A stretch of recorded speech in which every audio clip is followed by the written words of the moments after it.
Hello friends, good evening to all. ఈరోజు date వచ్చేసి 3/9/2025 అండి. టైం వచ్చేసి అరౌండ్ 4 o'clock అవుతుందండి ఈవినింగ్. ఏపీ మెగా డిఎస్సి 2025కి సంబంధించినటువంటి లేటెస్ట్ న్యూస్ చూస్తే అండి, ఇంకా 700 పోస్టులు మిగిలిపోయే పరిస్థితి అయితే ఉందని చెప్పేసి మనకు న్యూస్ పేపర్లో రావడం జరిగిందండి. అండ్ అలానే ఈరోజు ఈవినింగ్ నుంచి అలా థర్డ్ ఫేజ్ సర్టిఫికేట్ వెరిఫికేషన్ అనేది కూడా స్టార్ట్ అవుతుందని ఇవ్వడం జరిగిందండి.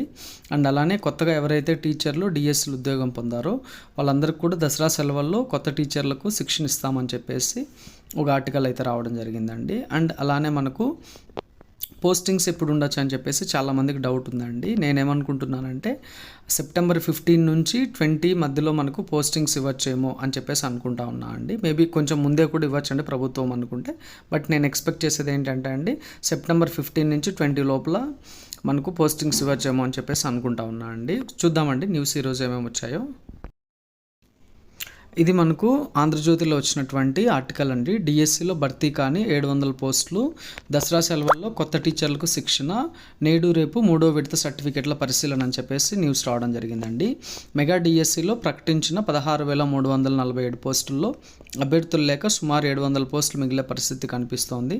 ఇప్పటి వరకు జరిగిన సర్టిఫికెట్ల పరిశీలనతో అధికారులు ఈ అంచనాకు వచ్చారు. కాగా సర్టిఫికెట్ల పరిశీలన ప్రక్రియ మొత్తం పూర్తవడానికి మరో 2 రోజులు పట్టే అవకాశం ఉంది.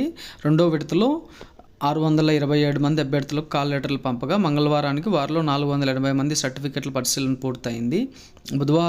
బుధవారం మధ్యాహ్నానికి రెండో విడత ప్రక్రియ పూర్తి చేసి సాయంత్రం నుంచి 3వ విడత పరిశీలన ప్రారంభిస్తారు. మొత్తంగా 15,600 మంది అభ్యర్థులు ఎంపిక అయ్యే అవకాశం కనిపిస్తోంది. మిగిలిన పోస్టులను తర్వాత డిఎస్సిలో భర్తీ చేస్తారు. కాగా కొత్తగా ఎంపికైన టీచర్లకు దసరా సెలవుల్లో శిక్షణ ఇవ్వాలని నిర్ణయించారు. ఈలోపే వాళ్ళు పాఠశాలలకు వచ్చే అవకాశం ఉంది. మొత్తం ప్రక్రియ పూర్తయ్యాక ఎంపికైన వారి జాబితాలు ప్రకటిస్తారు. అనంతరం ప్రత్యేక కార్యక్రమాలు నిర్వహించి అపాయింట్మెంట్ ఆర్డర్లు ఇస్తారు అని చెప్పేసి మనకు న్యూస్ రావడం జరిగిందండి. ఈ న్యూస్ అంతా చదివిన తర్వాత మనకు ఒక విషయం అయితే అర్థమవుతుందండి. మనకు ఇంకా 2-3 డేస్ పడుతుందని చెప్పడం జరిగిందండి. అండ్ అలానే 2-3 డేస్ అయిపోయిన తర్వాత సర్టిఫికేట్ వెరిఫికేషన్ 1 వీక్ తర్వాత మనకు సెలక్షన్ లిస్ట్ అనేది ఇస్తామని చెప్పి విద్యాశాఖ అధికారులు చెప్పడం జరిగిందండి. అంటే ఇంచుమించు మనకు సెప్టెంబర్ 15 నుంచి 20 లోపల మనకు పోస్టింగ్స్ రావడానికి అవకాశం ఉందని చెప్పేసి మనం ఇక్కడ నుంచి కొంచెం ఎక్స్పెక్ట్ చేయొచ్చండి. అండ్ అలానే ఇది చిత్తూరుకు సంబంధించినటువంటి ఆంధ్రజ్యోతి న్యూస్ పేపర్లో వచ్చిన న్యూస్ అండి. కొనసాగిన డిఎస్సి అభ్యర్థుల ధృవీకరణ పత్రాల పరిశీలన అని చెప్పేసి ఒక న్యూస్ రావడం జరిగిందండి. ఇది మీరు కావాలంటే వీడియోని పాస్ చేసి మీరు చదువుకోవచ్చండి. అండ్ అలానే ఇక్కడ మనకు దీని కంటిన్యూషన్ కూడా ఉందండి. మీరు కావాలంటే చదవచ్చండి. మొత్తం ఎంతమంది అభ్యర్థులు హాజరయ్యారో, ఇంకా ఎంతమంది గైర్ హాజరయ్యారో అని చెప్పేసి మొత్తం న్యూస్ అయితే రావడం జరిగిందండి.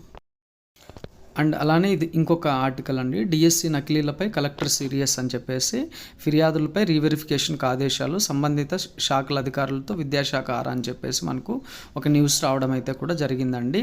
అండ్ అలానే ఈ మొత్తం దీనికి సంబంధించినటువంటి డీటెయిల్డ్ ఆర్టికల్ నేను ఇక్కడ పెట్టానండి. మీరు కావాలంటే చదవచ్చండి. అనంతపురంకి సంబంధించినటువంటి న్యూస్ అండి.